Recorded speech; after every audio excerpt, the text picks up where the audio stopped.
चला आज आपण बनवता छान आलूगोंडे आणि त्यासोबत हरभऱ्यापासून तरी छान असे आलूगोंडे आणि अशी छान तरी खायला सर्वांना आवडेल। त्यासाठी बेसन घ्यायचे आहे आपले अर्धा किलो, त्यामध्ये ओवा, जिरं, खायचा सोडा घालून घ्यायचा आहे आणि लिंबू पिळून घ्यायचा आहे, ज्यामुळे आपल्या आलूगोंड्याला तेल राहणार नाही। छान असं बेसन भिजवून घ्यायचं, पूर्ण मिक्स करून घ्यायचं आणि हो, त्यामध्ये लिंबाच्या बिया जाऊ द्यायच्या नाहीत। छान असं पाणी घालून थोडं थोडं घट्ट सरच घ्यायचं आहे आणि चवीनुसार मीठ घालायचं। छान असं फेटून घ्यायचं, घट्ट घट्टच फेटून घ्यायचं। हरभरे फोडणी घालण्यासाठी कढईमध्ये तेल गरम करून घ्यायचे, जिरं घालून घ्यायचं, कांदा, त्यासाठी अगोदर हरभरे भिजू घालून उकडून घ्यायचे, नंतर ही फोडणी घालायची। कांदा असं छान तळून घ्यायचा, त्यामध्ये लसूण घालून घ्यायचे,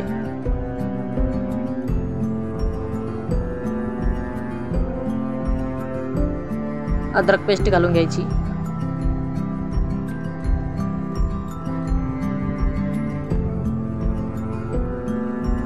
छान असं भाजून घ्यायची फोडणी।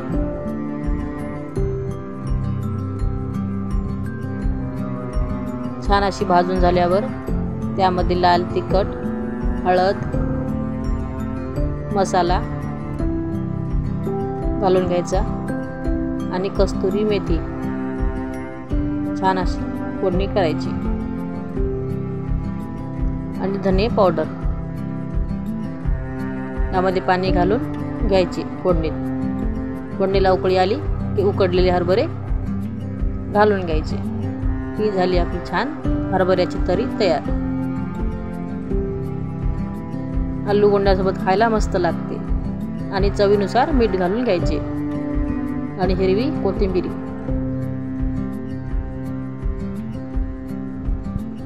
नंतर थोडेसे कच्चे धने खलबत्त्यामध्ये कुटून घ्यायचे, जाड जाडच कुटून घ्यायचे आणि आलूगोंड्याची भाजी फोडणी घालण्यासाठी तेल गरम करून घ्यायचे, जिरं घालायचं, कांदा घालायचा,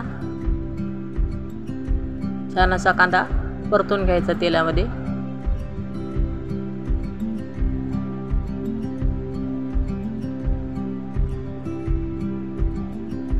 नंतर त्यामध्ये कुटलेला लसूण घालून घ्यायचा,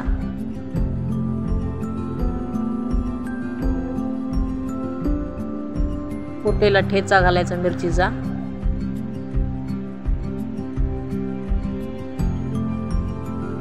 ही आलूगोंड्याची भाजी बनवत आहोत आपण। छान असा ठेचा तेलामध्ये भाजून घ्यायचा, पूर्ण फोडणी भाजून घ्यायची चांगली। आलू उकडून घ्यायचे अगोदरच, उकडून कुटून घ्यायचे छान, त्यामध्ये कुटलेले धने घालून घ्यायचे,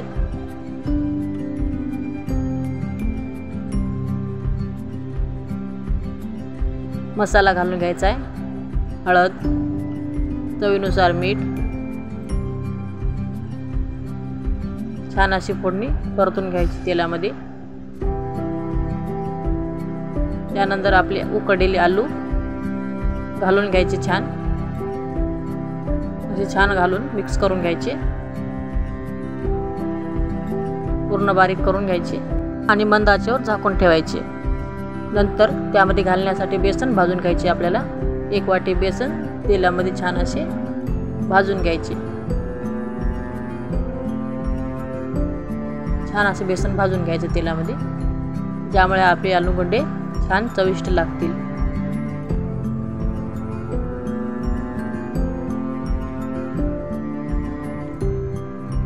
छान असं बदामी रंगावर भाजून घ्यायचं बेसन।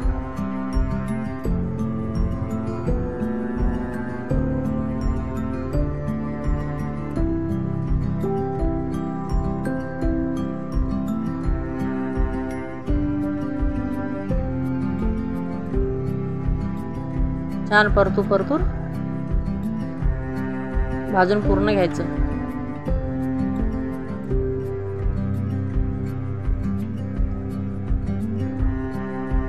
भाजून झाल्यानंतर हे बेसन आपल्याला झाकलेल्या आलूमध्ये घालून घ्यायचे आहे. असं बेसन घालून घ्यायचं त्यामध्ये आणि पूर्ण भाजीने मिक्स करून घ्यायचं, ज्यामुळे आलू गुंड्याची चव छान लागते. असं पूर्ण मिक्स करून घ्यायचं.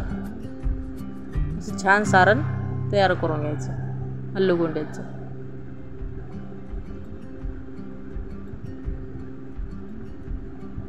पूर्ण असं छान एकजीव करून घ्यायचं,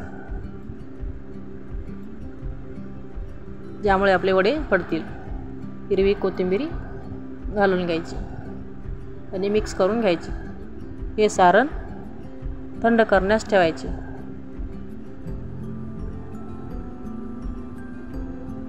असे थंड झाल्यानंतर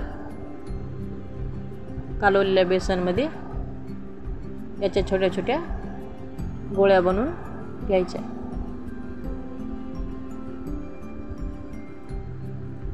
असे छान गोळे बनवून बेसनमध्ये घालायचे. छोट्या छोट्या पतल्या बनवायच्या. बेसनचं थर जास्त होईल आणि सारण थोडं कमी राहील.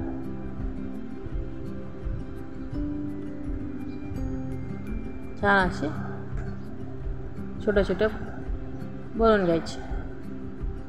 त्याला बेसनमध्ये बुडवून घ्यायचे.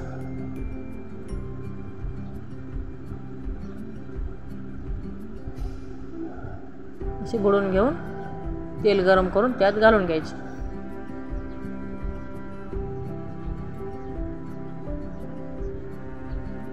छान असे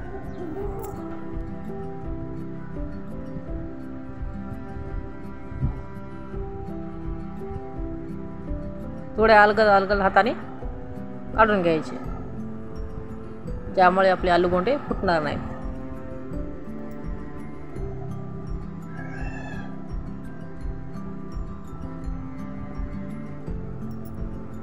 मंद आचेवर तळायचे, ज्यामुळे तेल आपलं मध्ये जाईल आणि मग आतून कच्चे राहणार नाहीत. मंद आचेवर तळायचे. थोडेसे भाजत आले की मग नंतर आज फुल करायचे. हे झाले आपले आलू गोंडे तयार आणि हरभऱ्याचा रस्सा. सर्वांना आवडेल. नक्की एकदा करून पहा. आवडल्यास शेअर करा, लाईक करा, सबस्क्राईब नक्की करा. धन्यवाद.